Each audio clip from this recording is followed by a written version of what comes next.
Oh man, natural light, not so much. Um, yeah, it's been a while because look, it's been insanely crazy, and um, I got a lot to catch up on. How about that? Um, so yeah, we've had to stop this documentary for a little bit because I needed to get myself together and physically. I've had a stroke, so we had to get through that. I wasn't aware of when I had the stroke. It had to have been um, when my sugar was up in the 5 and 600s. That's what we're just assuming, so I don't know. So it is Monday, May the 8th, 2023.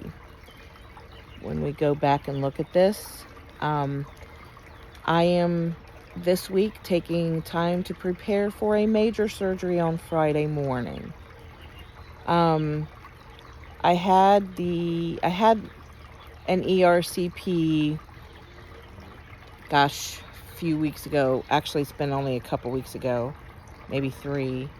And again, there's just a lot of pain associated with it. He put 6 stents in this time, and it's just very painful.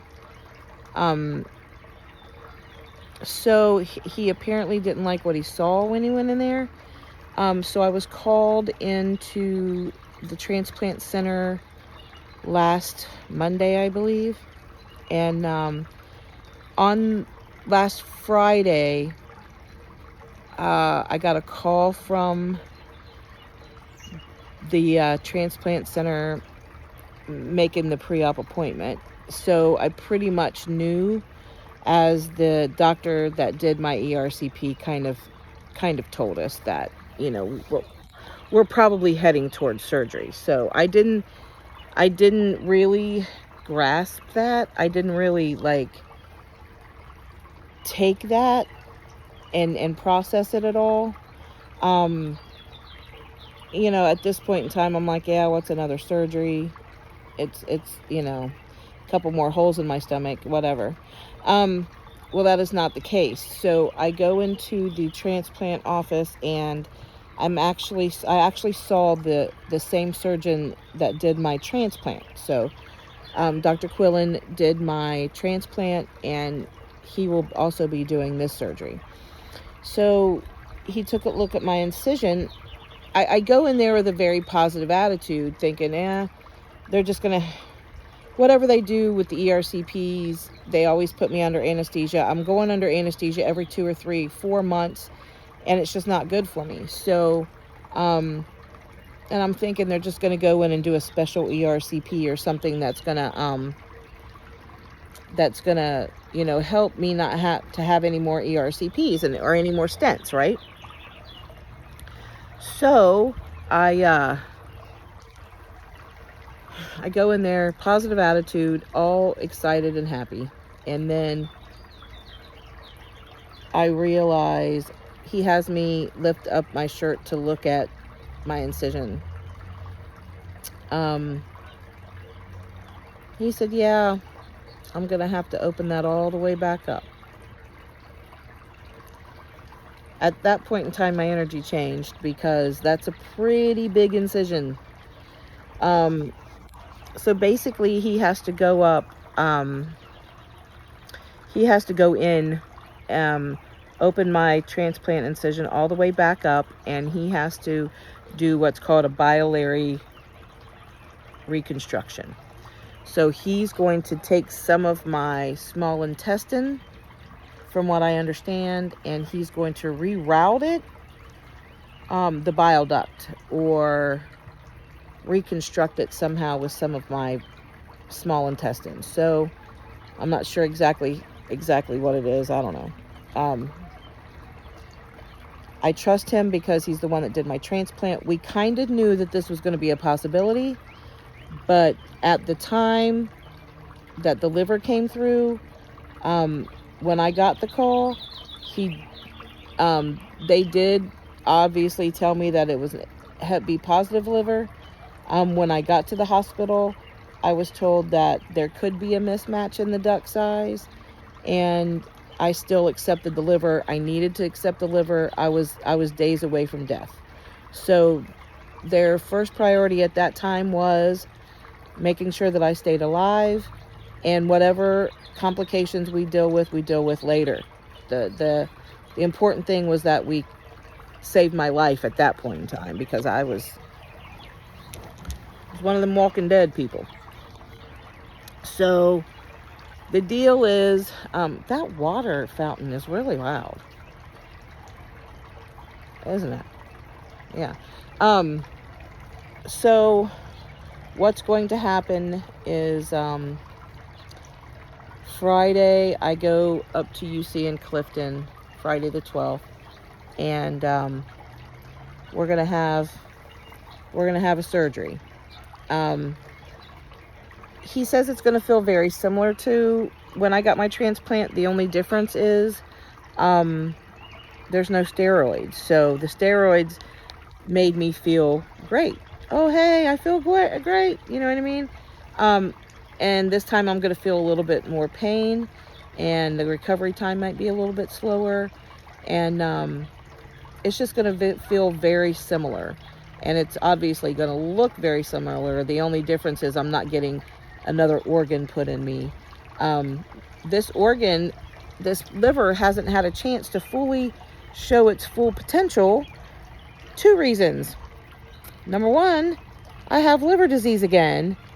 And 2, my bile duct hasn't worked since I've had this transplant. They did temporary fixes, put stents in.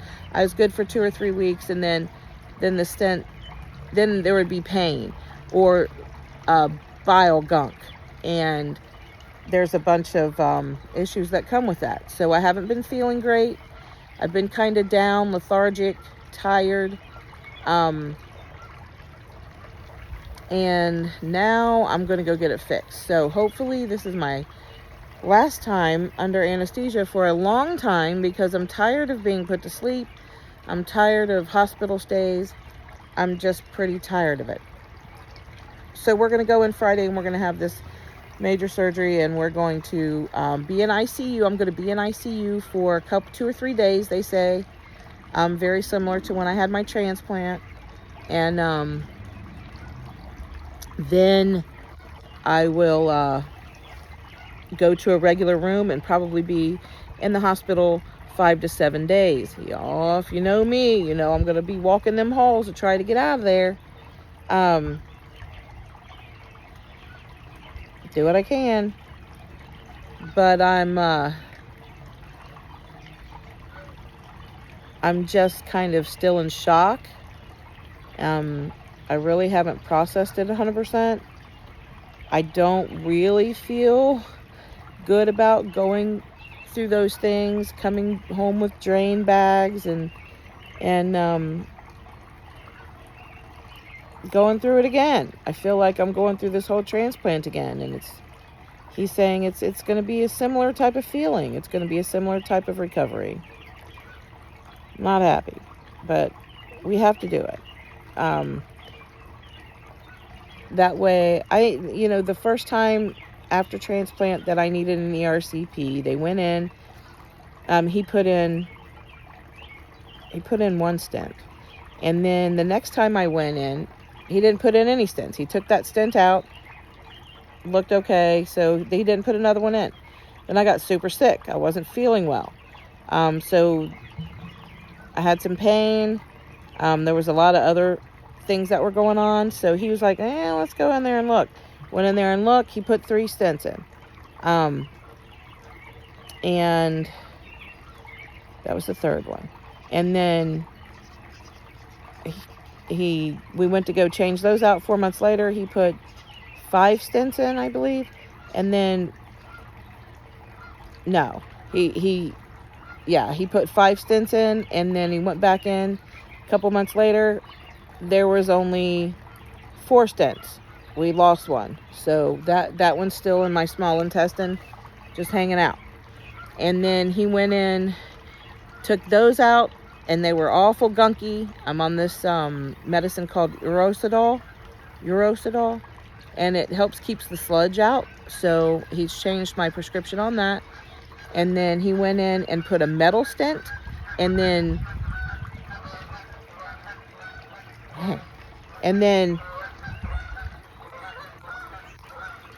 I don't know where they're at. Oh, then he's tied it together with a plastic stent, and then I went in this past time and he took that one out, but he said that one was starting to be sucked up into my bile duct, and once that starts happening, it's a problem, and he had to go on a fishing expedition just to get it out.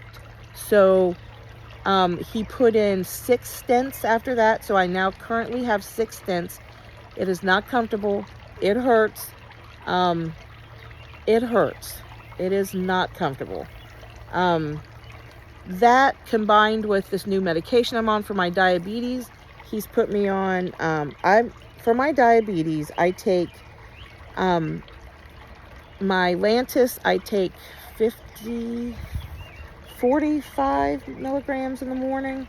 And then every time I eat, I take Novolog at 20. Every time I eat. And then at night, I take my Lantus again. I also take metformin in the mornings, and now I take Jardiance every day, and I take a Mounjaro shot every Monday morning. My A1C was 12.5. Since I've been on the Mounjaro and the Jardiance, it's 4.2. So it's good news. It's amazing.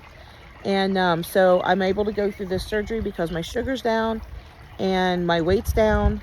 I don't know, I've lost probably 13 pounds since I've been on the Mounjaro, and my A1C is just, we did that. So that was an issue. Some neurological things happening still. I had an MRI. Gosh, it's been a month or so ago.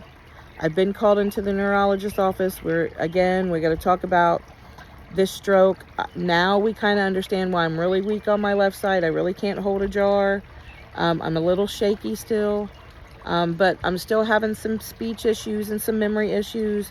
They did an MRI. There's some white matter disease, and then there's the stroke that they saw. So we got to go in and figure out what part of my brain was affected with all the hepatic encephalopathy that I had. And it had some impact on my brain. So my memory's not the best. Some things, it's but some things I just don't remember. I don't forget. It seems to be short term, not long term. So they're working with me with that. I also have, I'm telling you, it's a mess. I also have a cluster of cysts on my left ovary, and instead of taking them out, they're just going to do a drain. So I have to go in and have these cysts drained. It's a lot. I am going to do the liver walk here in Cincinnati on the 3rd, and I know it's only 2 or 3 weeks. It's only 3 weeks after my surgery. But I'm going to do it. We are going back on Channel 12. Thursday morning, we're going to go and we're going, what day? I don't know. We're going to record before my surgery, and it'll air after my surgery. So we're going to talk about the liver walk and talk about what's going on with me. And then,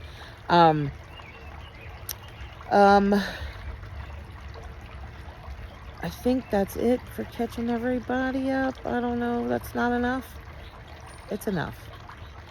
Yeah, it's enough. I'm going in with one heck of a support system. I have my husband who's amazing. I have my son who's awesome. I have his dad Ron who's going to help. Obviously Mo is going to still be here and help. He's gonna be here on the weekends and after work. He hairs in my eye. I have a great support system of dudes, just lots of men everywhere, just supporting me and loving on me, and I love it. With the lack of family support, it really makes up with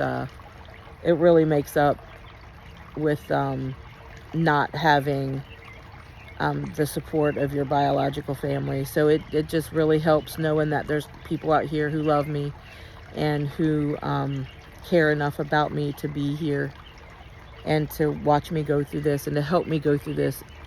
It's refreshing, and it's love, and it's what everything is all about, just love. And that's it. I will probably check in after my surgery at some point, maybe from the hospital. I don't know when we're going to fire back up the documentary series, but I gotta get through this surgery first. So that's what's happening with me. And I guess we will figure it out and check you out after surgery.